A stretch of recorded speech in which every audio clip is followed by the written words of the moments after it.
कद बड़ा हो रहा था। जब भी इस प्लांट की टिप्स को जब रिमूव किया तो ही ब्रांचेस जो साइड में यहाँ से निकली, जब ये टिप्स को रिमूव किया साइड में ब्रांचेस निकली, तो इस इफेक्ट को कहते हैं कंपेंसेटरी इफेक्ट। जैसे एक्सिलरी बर्ड्स जो है तभी बनेंगे जब हम इस एपिकल जो टिप्स होती है इनको रिमूव करेंगे। कंपेंसेटरी इफेक्ट, कंपेंसेशन लफ्ज की मीनिंग ही जैसे बदला देना, रिवार्ड देना होता है। इतनी देर तक उसकी जो है लेटरल बर्ड्स जो इनहिबिट थे, जब टिप को रिमूव किया तो जाहिर है अब जो है उसकी साइड्स और ब्रांचेस जो है वो निकलना शुरू हो गई। This is called as compensatory effect. इसे हम कहेंगे कंपेंसेटरी इफेक्ट। एक इनहिबिटरी इफेक्ट है, जब तक टिप मौजूद है, ऑक्सिजन मौजूद है, लेटरल बर्ड्स नहीं अराइज होंगे तो इसे हम कहेंगे इनहिबिटरी इफेक्ट। जब हमने टिप को रिमूव किया तो लेटरल बर्ड्स जो दोबारा ग्रो करेंगे, इसे हम कहेंगे compensatory effect. This effect is called as compensatory effect. ठीक है, होपफुली आपने पढ़ लिया होगा। इसी तरह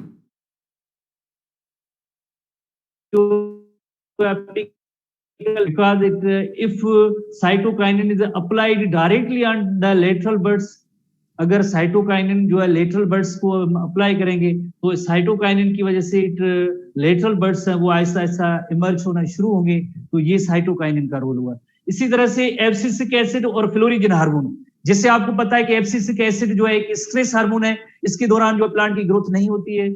और फ्लोरिजन हार्मोन कौन सा है, जो फ्लावरिंग स्टिमुलेटिंग हार्मोन है। ये दोनों सप्रेस होंगे या इनहिबिट होंगे कब, in the presence of oxygen. जब तक ऑक्सीजन मौजूद है तो दो ना तो एब्सिसिक एसिड रिलीज होगा और ना ही फ्लोरिजन रिलीज होगा। इसी वजह से आप जैसे देखते हैं सबसे पहले प्लांट के अंदर वेजिटेटिव ग्रोथ कंप्लीट होती है।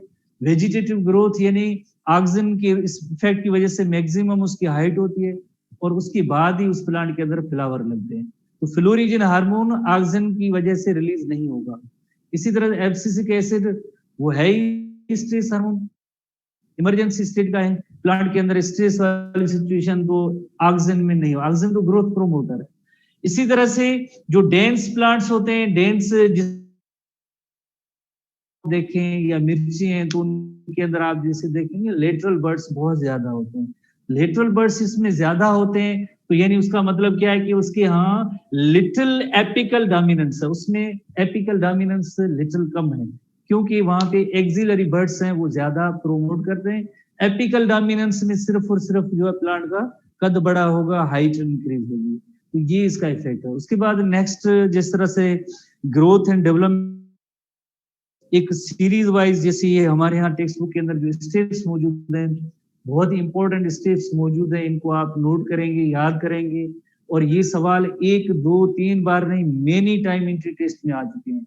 सीरीज और सीक्वेंस वाइज भी सवाल आ चुका है, डेफिनेशन वाइज भी सवाल आ चुका है तो मुख्तसर छोटी सी डेफिनेशंस है, बट वेरी इंपॉर्टेंट क्वेश्चन है, वेरी इंपॉर्टेंट क्वेश्चन है।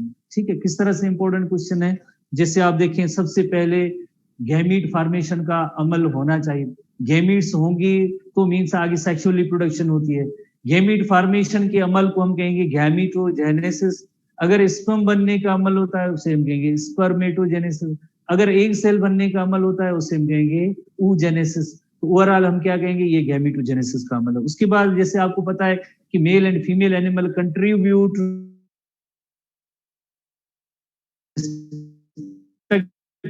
इस अमल को हम कहेंगे फर्टिलाइजेशन कहेंगे। तो एक डिप्लॉयड स्ट्रक्चर जाइगोट बन जाता है, इस अमल को हम कहेंगे फर्टिलाइजेशन। फर्टिलाइजेशन के बाद आपको पता है क्लीवेज होती है। क्लीवेज की मीनिंग क्या होती है, माइटोटिक सेल डिवीजन होती है, जिसके रिजल्ट में एक सिंगल सेल, जो जाइगोट एक सिंगल सेल है, उसमें से एक मल्टी सेल्यूलर इंटायर ऑर्गेनिज्म बनेगा, तो जाहिर है माइटोटिक सेल डिवीजन होनी चाहिए, जिससे हम कहते हैं क्लीवेज कहते हैं। क्लीवेज के बाद नेक्स्ट जो गैस्ट्रुलेशन है, तो देन अगर ऐसे सिर्फ जस्ट सेल्स बनते जाएं, अगर डिवीजन होती जाए और सिर्फ सेल्स का तादाद ही इंक्रीज, उससे कोई ना तो ऑर्गन बनेंगे, ना कोई सिस्टम बनेंगे, ना कोई एक कंप्लीट डेवलपमेंट होगी।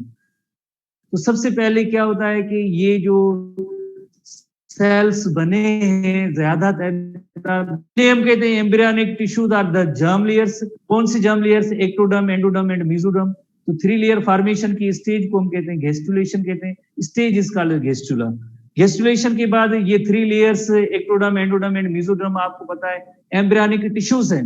टिश्यूज में आगे क्या बनेंगे, नेक्स्ट हायर लेवल क्या है ऑर्गेनाइजेशन में, टिश्यू से ऑर्गन बनेंगे, आर्गन बनने के अमल को हम कहेंगे ऑर्गेनो